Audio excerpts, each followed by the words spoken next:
વિશ્વવિખ્યાત વડોદરાની મહારાજા સયાજીરાવ યુનિવર્સિટીની કોમર્સ ફેકલ્ટીમાં પ્રથમ વર્ષના પ્રવેશને લઈને વિવાદ સર્જાયો છે. વડોદરા શહેરમાં મહારાજા સયાજીરાવ યુનિવર્સિટીની કોમર્સ ફેકલ્ટીમાં આજે પ્રવેશ પ્રક્રિયામાં થયેલી ગેરરીતિઓ, વિદ્યાર્થીઓ અને થયેલી હેરાનગતિના આક્ષેપો સાથે આજે સેનેટ સભ્ય કપિલ જોશીની આગેવાની હેઠળ વિદ્યાર્થીઓ અને વાલીઓએ વિરોધ નોંધાવ્યો છે. વિરોધ દરમિયાન કોમર્સ ફેકલ્ટીના ડીન પ્રજ્ઞેશ શાહના રાજીનામાની માંગણી કરવામાં આવી છે. ભારે સૂત્રોચ્ચાર સાથે વિરોધ કરવામાં આવ્યો છે. જીકાસ પોર્ટલમાં સર્જાયેલા વિવાદ અને વહીવટી ક્ષતિઓના કારણે ઘણા વિદ્યાર્થીઓના ગુણ ગાયબ થઈ ગયા છે. તેમજ તેમના નામ પ્રવેશમાંથી યાદીમાંથી પણ ગાયબ થઈ ગયા છે.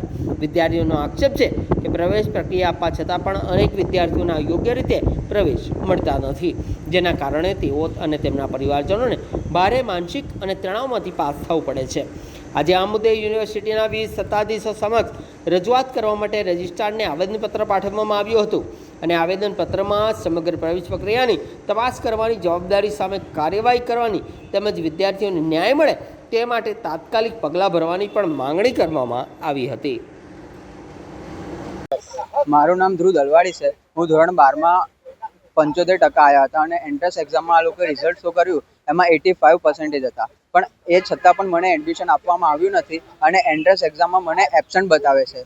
એના કારણે મને એડમિશન આપવામાં આવ્યું નથી, જેના કારણે મારું એડમિશન અટકી રહ્યું છે અને હવે મારાથી ઓછા પર્સન્ટેજવાળા વિદ્યાર્થીઓ છે એ લોકોને પણ એડમિશન આપવામાં આવ્યા છે અને અમારા એડમિશનની કોઈ પણ પ્રકારની અમને ખાતરી આપવામાં આવતી નથી. રજિસ્ટર સાહેબ એવું કીધું છે કે હવે તમારા ડોક્યુમેન્ટ વેરિફિકેશન કરીને અમે સખ્તથી સખ્ત કાર્યવાહી કરી અને પગલાં લઈને તમારું એડમિશન અમે નહીં અટકાવવા દઈએ, એવી રીતના અમને સલાહ આપવામાં આવી છે.